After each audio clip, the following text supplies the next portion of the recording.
Teacher Talking Sports, what it does, what it do, how we live in. The Washington Commanders were one of the NFL's biggest surprises last year, going 12-5 and reaching the NFC's conference championship game, where they lost, but just one step shy of a Super Bowl. Of course, a lot of positive vibes surrounding, Dan Snyder no longer being the owner of the team, and of course, last year rookie quarterback, Jaden Daniels. So you would think that a team like that would have a bunch of positive momentum, be a lot of noise surrounding that team in the offseason. But that really hasn't been the case for the Commanders. You wonder if part of it's because they can't come to an agreement with Terry McLaurin. He's been holding in, holding out. And now their starting running back is apparently on the trade block.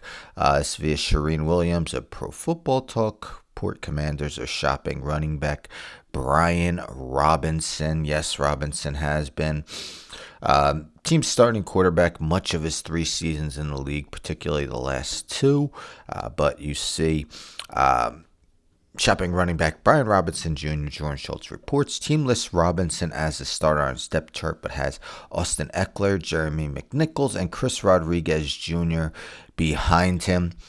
See the end part, entering the final year of his contract, slated to make $3.406 million base salary. Now, the 3 names that are mentioned here, Austin Eckler, he's not going to be a bell cow back. He's going to stay in more of a third down role. The other 2 you don't see as threats.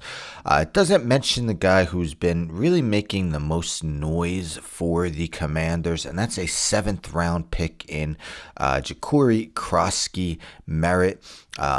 You see here, selected 245th overall by the Commanders. I don't know if you saw that, so let me just scroll back up. Yes, started at New Mexico now. Actually, he didn't start at New Mexico. He started at a lower level school, then went to New Mexico. But Arizona last year got to just play in 1 game, was deemed ineligible. You see, was rushed for 106 yards and a touchdown in that game. Ended up being voted the East-West Shrine Game MVP. So yeah, a lot of noise surrounding a 7th round pick. Could he really be the reason that the team gives up on their 2022 third round pick 3 years into his career?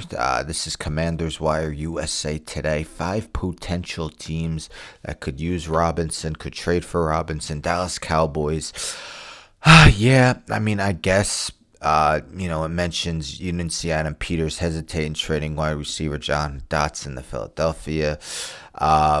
It is different because Dotson's a wide receiver 3. Robinson Jr. will probably be the most talented back on the Cowboys. Javonte Williams really hasn't been good in 3 years. 49ers, I understand if McCaffrey were to get hurt because that happens often. Plus, didn't quite look like himself when he was healthy last year.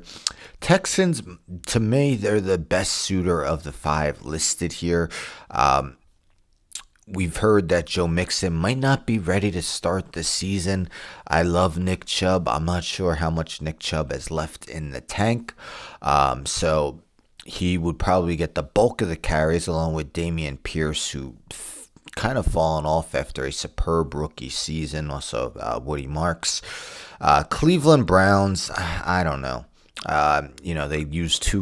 They used 2 draft picks on running backs. I get one of them has off-the-field issues, but I can't see him bringing another running back after doing that. And the Titans, Tony Pollard, Tyjae Spears. Spears might miss the beginning of the season, though, with a high ankle sprain. So, Pollard, there would be 2 former NFC East backs in Pollard and Robinson if they were to bring him in. But what are your thoughts? Should the Commanders look to trade Brian Robinson Jr.?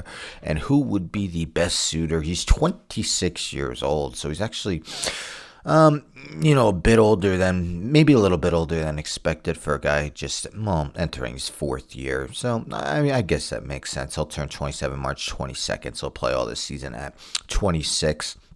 Has rushed for over 700 yards in each of his 3 seasons, but no more than 800. 799 was his career high last year. Career high 8 rushing touchdowns last year. Doesn't do huge numbers in the receiving game, but that's, of course, due in part to them having Austin Eckler. So it'll be interesting to see. But again, Commanders, for a team that reached the NFC Championship game last year, just doesn't seem to be a lot of positive momentum around them. But, maybe Jaden Daniels says, screw it. It doesn't matter. I'm so good. I'm just going to have another excellent season and take the Commanders to large heights. Anyhow, don't forget to subscribe. Tell a friend, tell a friend, tell a friend to subscribe. Like the video, share the video, hit the bell for notifications. I'm out.